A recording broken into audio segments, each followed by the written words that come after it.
They are raising me up the mast to put in the inner forestay. That's right, crew. It is time to prepare for some heavy weather sailing.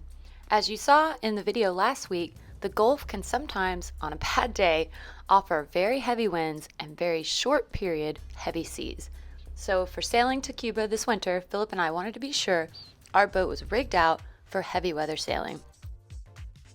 Follow along as we rig up the inner forestay, have a new storm sail made, put a third reef in the main, and have a backup genoa made for the forestay. Our boat is now stronger than ever, and with the new sail plan, we'll be more ready than ever to face heavy winds if we find them out there. But Phillip and I are both more ready than we've been as well. Only 28 days to go now until we shove off for Cuba. Who's ready to get back offshore?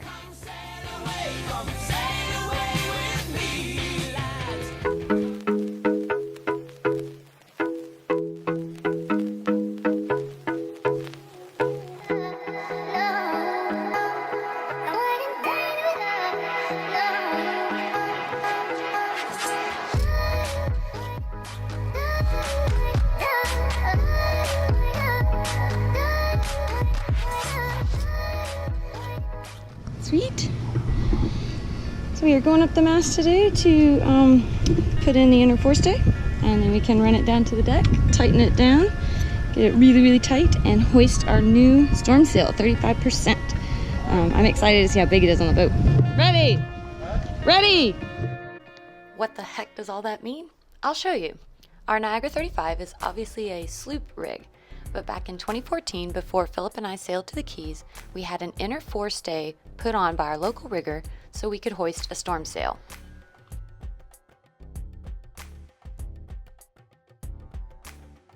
Our inner forestay is a special made piece of line that we keep below decks until we go on offshore passages, spliced with a fitting for the mast as well as a thimble to attach to the deck. So to rig up the inner forestay, we hoist me up the mast so I can affix the stay to the mast. When we do this, Phillip always controls the winches below, and you'll see we use two lines, the main halyard as the primary and backup spinnaker halyard as the safety line.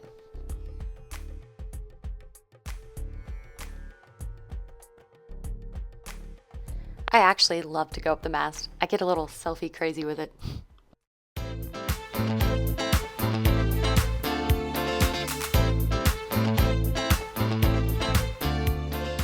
All right, back to work, Annie. Forestays. So I just need to pop this guy out. This is the plug we keep in the hole for the inner forestay when it's not rigged to reduce rainwater intake. So here's our inner forestay fitting, and it just goes right in here. Turn like that, and then it pulls down. We put an upper plug on the top to secure the footing, and then I drop the inner forestay down to Phillip on the deck. We then use an adjustable turnbuckle to secure the inner forestay to the deck.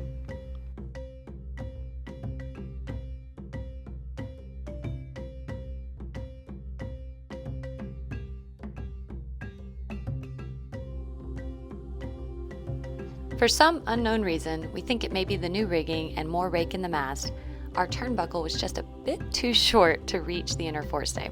Although we did think we could stretch it. Video Annie tried for a while.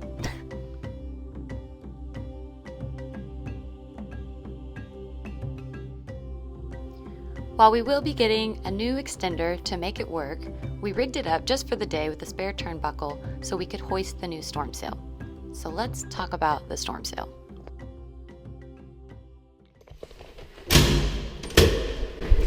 Hey! Alright, so I have got our storm sail that we currently have right now. It's pretty big. It's kind of huge, like a working jib is what Phillip calls it. So one of our priorities for Cuba was to get a new storm sail made that's smaller, more effective in heavy winds. So I'm headed to Sure Sails in Pensacola and talk to our good buddy Hunter and see what he can do for us. You wanna come?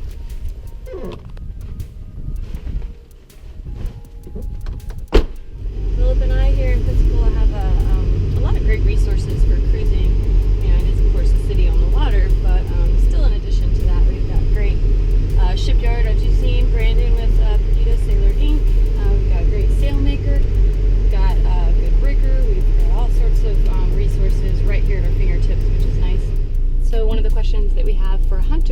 whether the cloth of our current storm sail is the right kind of material, strong enough, durable enough, and maybe light enough to be to use that to make our new storm sail. Phillip has told me it's actually, the cloth is not very expensive.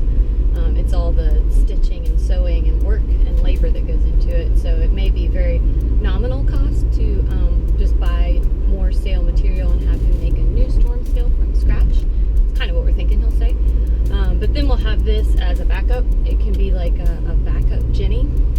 That's another one of the thoughts that we have that I need to ask Hunter about, is this storm sail is so big. That's why we're doing this. It's a little too big to be an effective storm sail, but what it could be is a backup Jenny. If something happened to our Jenny, she got ripped, punctured, God forbid, shredded, whatever, we'd have this as a backup sail on the boat while we're cruising as a backup Jenny. One issue we have with that is this is a hang-on sail, this sail here, and as you know, our Jenny is furling, so we would have to put some sort of seam in the luff to make her go around the foil so we could furl her. So I need to talk to Hunter about that to see if he can modify our storm sail to be a backup Jenny, because that would be pretty cool. And I also have to talk to him about putting a third reef in the main. That's actually something John Krushmer told us back at the Miami Boat Show maybe 2 years ago, that that's one of the first things he always does when he's planning to do an ocean crossing in a boat, which we're not yet this time, but we're going to go offshore more than we have in the Gulf, perhaps jumping all the way to Key West, doing like a 5-day run. So we want to make sure we're ready for whatever the Gulf might throw at us, which can be pretty horrendous at times. So a third reef in the main is another thing that I need to talk to Hunter about. I think he just needs to do like a big whole grommet, and then we can either do like a strap around the boom, or we have the Cunningham hook, maybe use that, and he'll have to run just one more line for it at the clew, or maybe strap it to the boom as well, kind of old school style, which is fine with me. But that's why I'm asking the expert, Hunter Riddle with Sure Sails in Pensacola. Here we go. Come with me. Try not to get in an accident.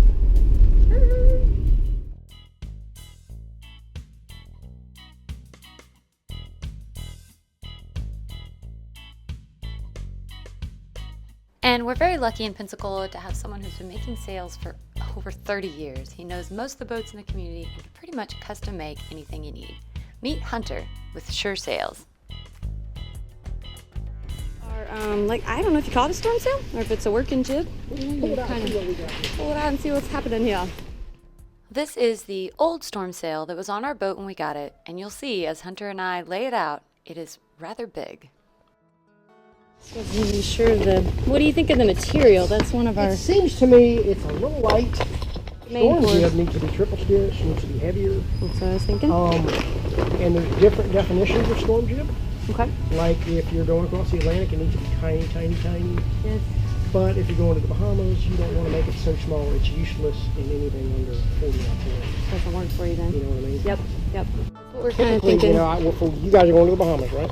We're going to Cuba first and the Bahamas, so our big Yeah. run this season would be perhaps to Key West, like if we shot Yeah. across the Gulf, which is something you want a good storm sail for. Sure. Yeah. And we feel like this one's too big. It's huge. Yeah.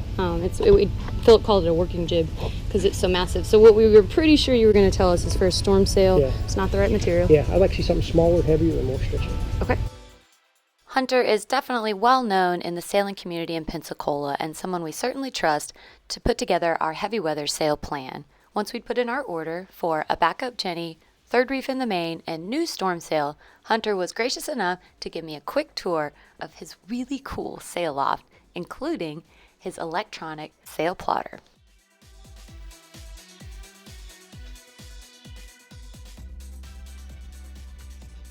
It also didn't take Hunter very long to make the third reef in our main. It was about a week and a half later, he called us up and hand-delivered it to our marina in Pensacola. Phillip and I were really excited about getting the mainsail finally back on the boat. This had been 8 months since we took it off to haul the boat out in November of last year. So we're watching our MacPack video. These guys are great. Good video for how to install your MacPack right there.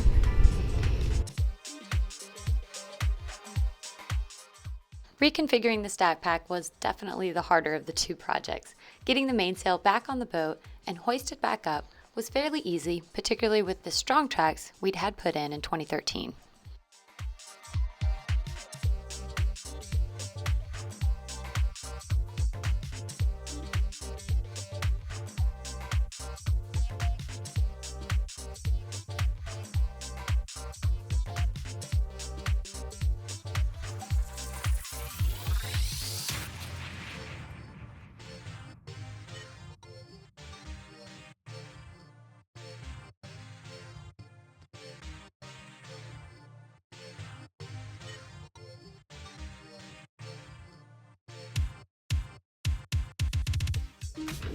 That Invest 99 is gonna be headed our way.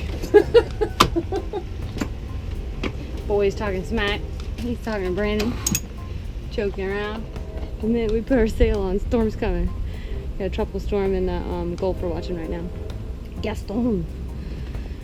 So we've got mainsail finally back on the boat. Since 8 months, I've been tripping over it in the guest bedroom. So that feels really good. We got a third reef put in it. Thank you, Hunter, with Sure Sails.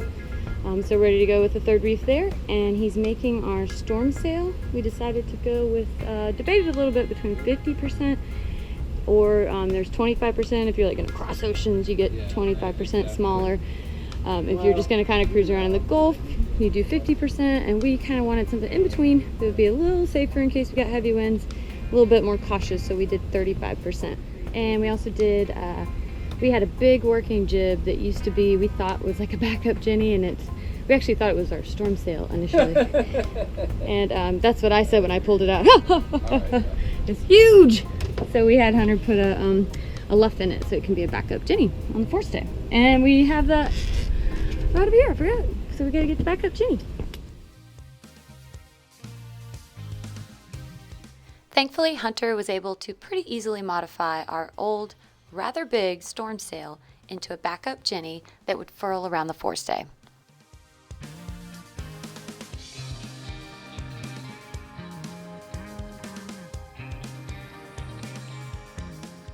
With our third reef in the main and our backup genoa, we were getting very close to finishing our heavy weather sail plan.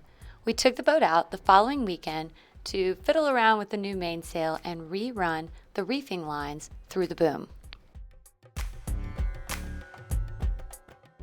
This was actually a very good exercise for us, as it is not something we had done before, and we have one line that handles both the reef 1 and 2 at the mast, and 2 lines that handle reef 1 and 2 at the clew. So it was definitely a system we needed to get our head wrapped around and get familiar with so we could potentially repair or rerun while we're underway. He says I'm the master tire. He doesn't trust his tying. It's not me. Once we had the reefing lines all sorted out for the main, including the new third reef, it was time to hoist the last piece of our heavy weather sail plan project. The storm sail. Video Annie gets a little excited about new canvas and big yellow bags. Soon after we rigged up the convertible inner forestay on the boat, we brought out the new storm sail so we could hoist her up and see the actual size of the canvas when raised on the boat.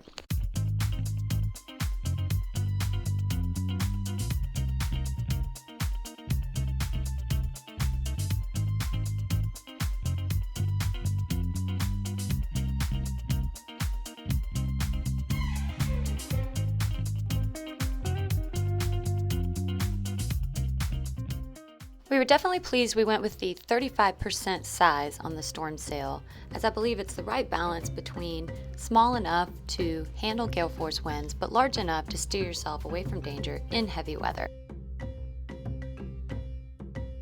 We also went with the 10-ounce Dacron, a very thick, durable material, and we believe with the storm sail now 35%, a third reef in our mainsail, a backup genoa for the forestay, and a convertible inner forestay for hoisting a storm sail in heavy winds, our boat is now more ready than ever for whatever heavy winds the Gulf might dish out on our way to Cuba this winter.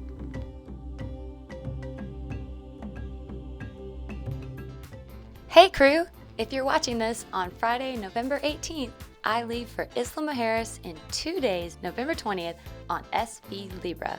Be sure to follow along on the tracker link on saillibra.com and follow us as we sail across the Gulf of Mexico to Isla Mujeres, and start planning your own trip on SV Libra. We're filling bunks to Cuba New Year's Eve in Havana. Let's go. Want more? Go to HaveWindWillTravel.com and check out our Gift of Cruising campaign, our Atlantic Crossing movie, Countdown to Cuba, books, blogs, videos. I can't even keep up anymore. Patrons get free access and viewing to any of my content, and now a $250 discount on any offshore voyage on SV Libra. Book today. Get inspired and get on board.